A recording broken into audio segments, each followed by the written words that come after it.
bagaimana kalau tadi ada nggak yang bisa maju tanpa ekstraktif?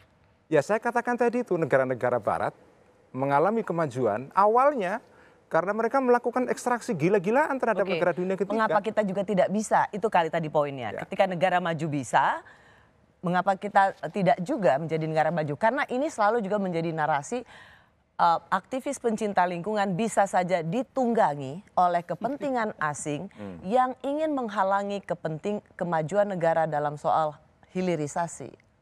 Tentu tidak ya, bahwa ada negara maju dan itu adalah sebuah kesalahan. Pertanyaannya, apakah kita mau mengulangi kesalahan yang sama? Sehingga kita harus mengekstraksi seluruhnya. Pertanyaan berikutnya adalah, apakah sumber daya alam yang ada itu kita biarkan saja? Tidak kita kelola, padahal itu salah satu cara kita untuk tumbuh.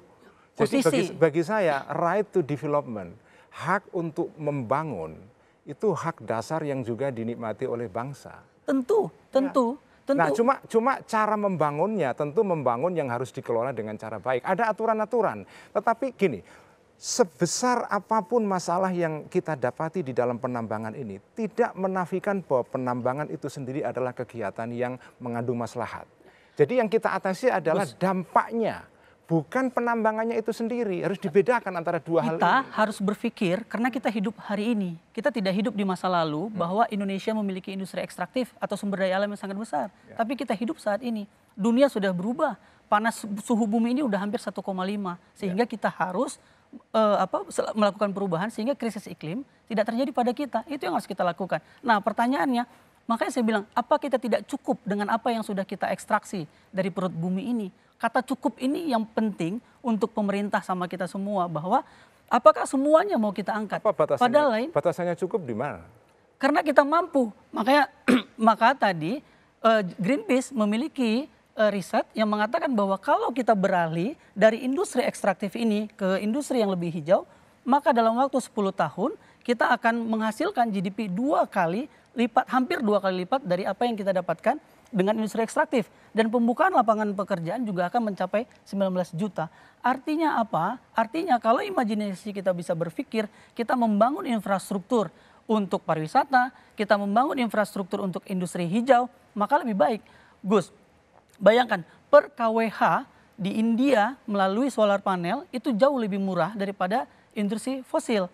Sekarang saya ingin interupsi ini yang soal solar panel ini. Sebentar, tapi menarik, mungkin dijawab sedikit. Karena Eropa sekarang tidak lagi mau mengeksplorasi, tetapi dia kemudian tadi justru itu membuat masyarakatnya harus membayar listrik jauh lebih mahal.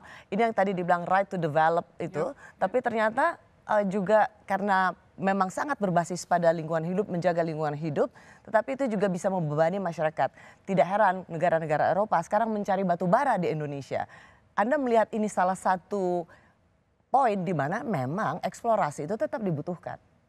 Atau ada argumentasi lain membantah ini? Argumentasinya adalah saat ini subsidi yang diberikan pemerintah pada energi fosil juga jauh lebih besar daripada industri renewable energy. Sehingga renewable energy kita tidak maju-maju karena perspektif kita masih memberikan subsidi pada energi fosil. Sehingga batu bara murah, sehingga kemudian diekstraksi. Kita tidak berpikir kalau seandainya sekarang dunia sudah juga ke renewable energy. Bahkan pengusaha-pengusaha besar di Indonesia sudah bergeser ke renewable energy. Ini kan soal prioritas, soal arah kebijakan pemerintah. Kalau arahnya ke renewable energy, tentu infrastrukturnya dibangun ke sana. Harganya pun akan lebih murah. Ya, karena kita tidak mensubsidi. Menurut saya pendapat Greenpeace ini problematis. Pertama karena ini adalah imajinasi atau bayangan tentang pembangunan yang dianggap baik oleh Greenpeace ya.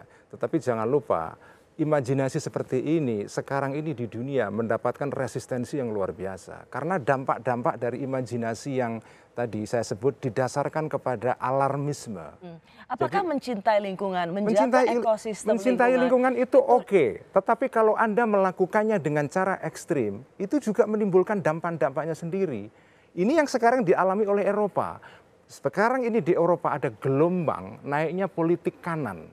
Di seluruh negara Eropa sekarang ini, salah satu isunya adalah karena marah terhadap partai-partai kiri di Eropa yang memaksakan policy-policy terkait dengan climate change. Mereka anggap ini tidak adil. Kami harus membayar listrik lebih mahal, kami harus mengalami kenaikan bill kami.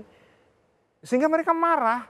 Jadi kenapa sekarang ini partai kanan di Jerman sekarang ini naik, di Polandia, di Perancis, kemudian di Belanda, di Italia. Italia sekarang ini Perdana Menterinya dari politik partai kanan. Salah satu isunya Rossi adalah karena imajinasi Greenpeace ini sekarang di-challenge. Nggak masuk akal.